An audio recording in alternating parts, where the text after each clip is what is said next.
برای اون کسانی هستند که اونها ترازو را فریب میکنند یا در وقت خرید کردن گویا که سیری همون مال به برادرش بیان میکنند. مال فریب است، مال گویا که ننشیدنی است که وای قسم میخورد که همین مال بهترین مال است. همین انسان فریبکار وای جایگاه است. رسول اکرم صلی الله علیه و سلم که بازار در آمدن نگاه کردن خیمه فروش بالا در بسیار خیمه‌های خوب مانده است و تگ همه خراب است. حبیب خدا آمدن در حال و دستش میداد همه وای عرقش کردن گفتن که این طرز فروش، گفتن اون طرز تو کردی این خیانت است و این فریب است. ولی امروز شما میبینید کارتوشکا و پمیدور و چیزی باشد بالاش از زیبا میکنن تاش خراب است. ما شما میبینیم عاشق میشیم میگیریم همه پایانش خراب است. این سودای فریب است. این ما شما گناهکار میشه. خب در حق روزه آن روزداران که روز دراز بازارهای بیرون مثل بلیارد و نرد و همین قسمت روزشون میگذارند. خب حتی این نمازهای جریان میتونستن نماز قضا میکنن باز آورده نیست. همین نمی‌آورده میشه. هم نیومده. ولی انشاءالله وقت میشه. پشت میگیره نمیشه.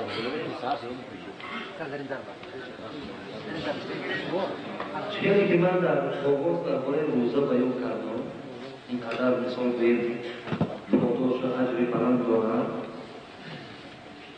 در دیگر حدیث ها میاد که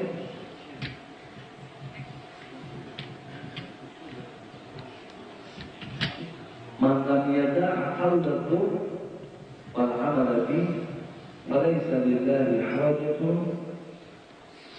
ان یدع طعامه او شرابه. چی میگه پیغمبر خدا؟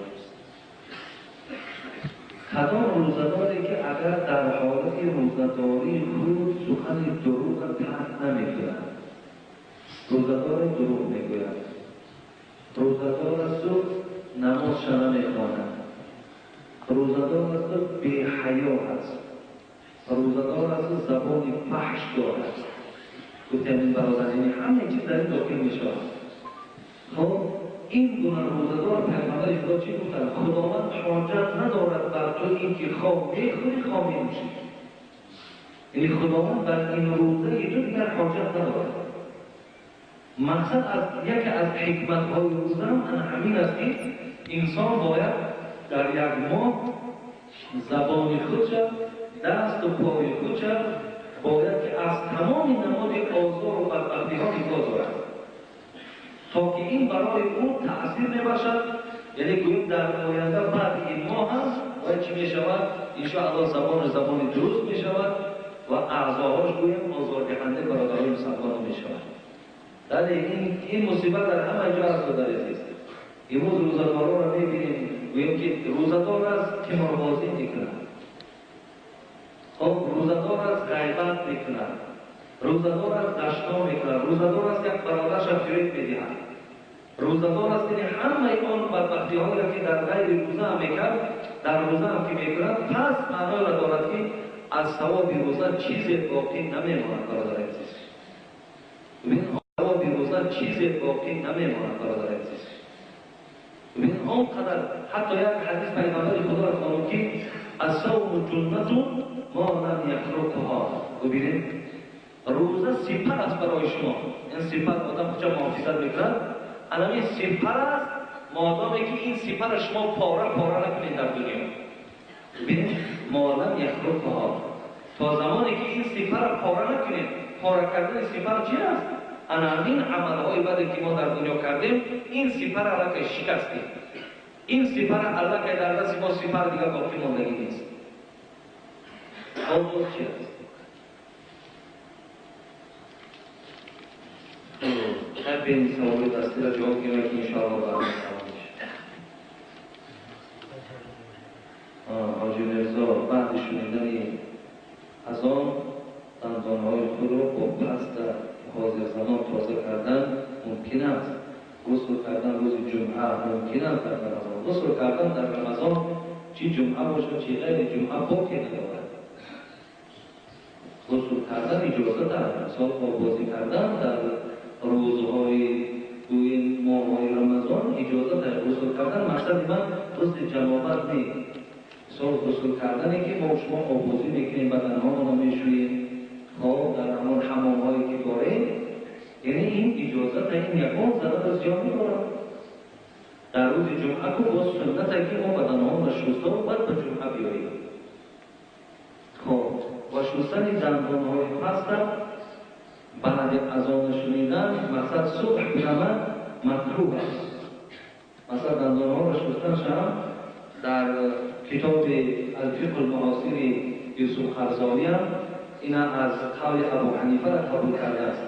این حضرت امام ابو حنیفه که مکروه گفتگیان دهان مثال شستن شد، مثال با مسواک یا با زبنای پسته، به خاطر که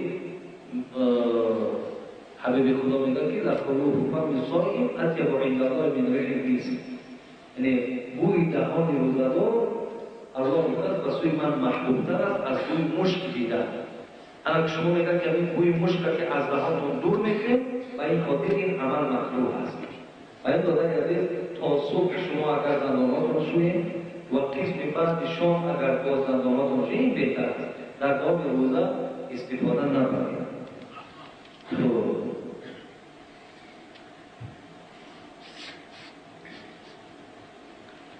حاجی مرزا، یک مخلص شما از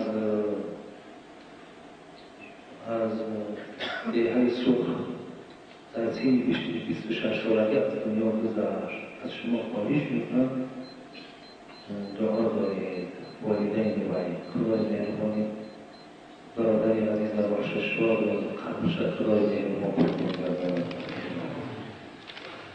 السلام علیکم حاجی مرزا. التماس درباره شخصانی که راه را تنگ کرده دیوار پل را می‌سازند یا در راه تنگ درخت می‌شینند سخن گویید.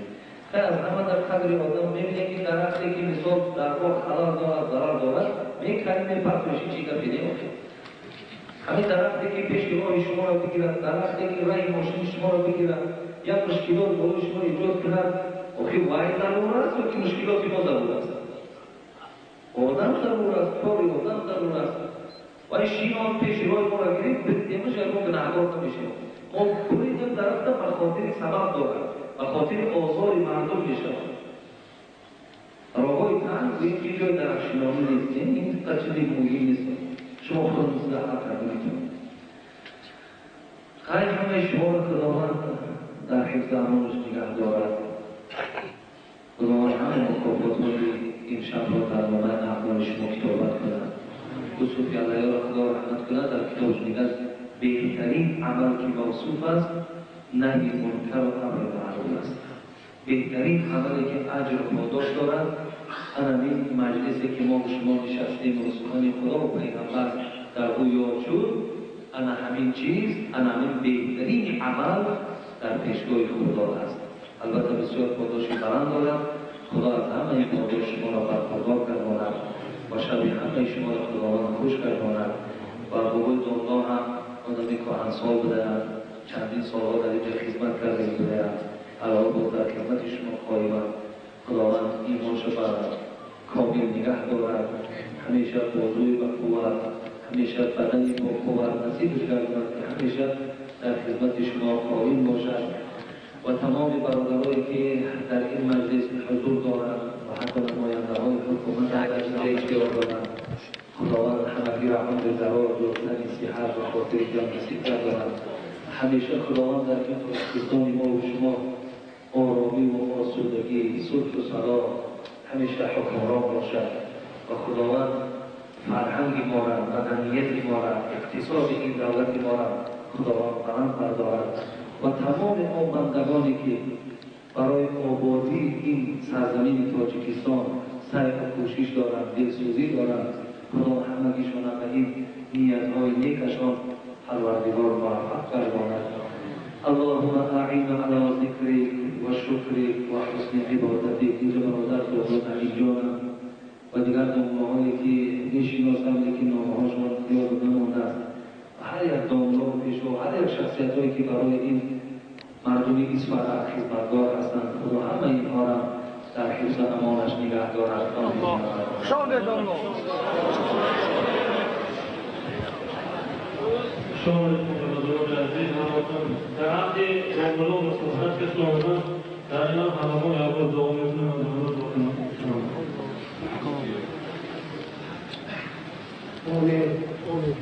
پروردگارا با همه معاملات دین اسلامی که از روی دینداری دین کامل که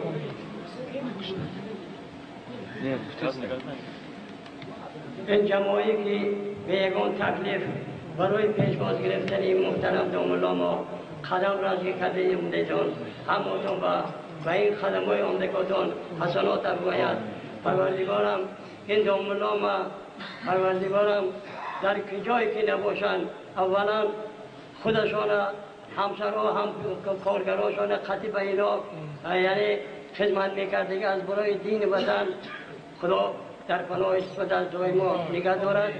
پروردگارم علمایی که برای دین و ملت خلق ما خدمت کرده که همشان قطار این دامالله پروردگارم این دنیای آخرتشان آباد گرداند. این جماعی که برای زیارت این دامالله همچون محبتی یعنی از روی اسلامی آمده یعنی پیشواز گرفته سخنهای شیرین اینا یک گوش کردیم و شروع بدین همه من شما عمل کننده البته یعنی موفق دارد. دیگرش از نام خودم از نام جماعه ما از جام مهربانایی که به این مجلس حضور دارند درود سلام برادرایی که این دامالله در همون شهرهای من کولاب مسجدان در عبادت میکنند سلام مایه رسولم گرچه دور باشیم محبت از برای دیندار ما پیوسته کند اما باید راهی یگانه اسلامی به پروردگارم تا آخر عمرای پیوسته کرده. این سخنهایی که دامالله گفتن همه مایه مسئولیت رساندن به خاندان ما و عمل کردن نصیب ما گرداند. دیگرش من دیهای موبا از طریق برادرها سرکارا یعنی رحیم جان جنازه خانه مکتب برای آموزانی آموختنی بچه های من شما مکتب های بشامت من این مسجدی که از طرف برادر من کمر خدمت بسته بیرون کردن من حضور داریم از طریق دامالله یک التماس میکنیم که این برادرهایی که یعنی همه خدمت بسته از روی خدا خانه های و کلام کیفیت رضای خدا است یک دعای خیر کنم. این جوانای ما که من حضور دارند برای محبت برای دامالله پیشکش زودتر آمدنشان این هایم پروردگارم کمال برساند. آن برادرایی که علم خوانده استادیان تعلیم علمند قاری ها پروردگارم این هایم پروردگارم همچنان این دامالله پروردگارم یعنی خادم شریعت کمال برساند. فقط خدمت کردن برای دین اسلام هماشان به پروردگارم خودش یار مددگار شود. آمدگاهتان و همتان به پروردگارم حسناتتان فرماید چی با کدام کیفیت آمده باشد مرادش خودش حاصل گرداند. ربنا آتینا فی الدنیا حسنة و فی الآخرة حسنة و قنا عذاب النار. وصلی الله تعالی و سلم علی خیر خلق محمد و آله و اصحابه اجمعین برحمتک یا ارحم الراحمین.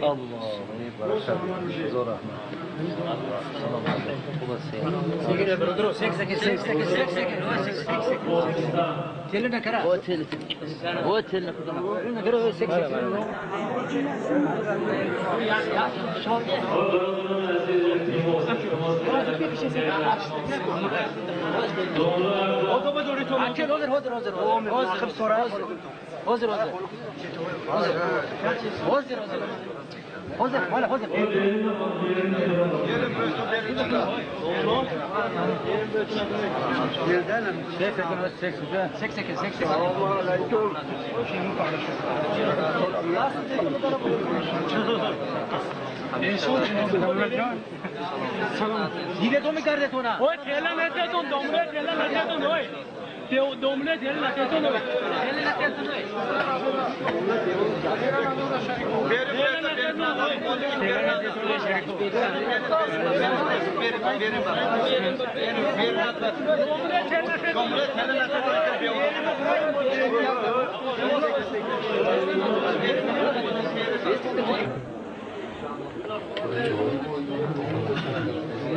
بابا داره پوشه داره پوشه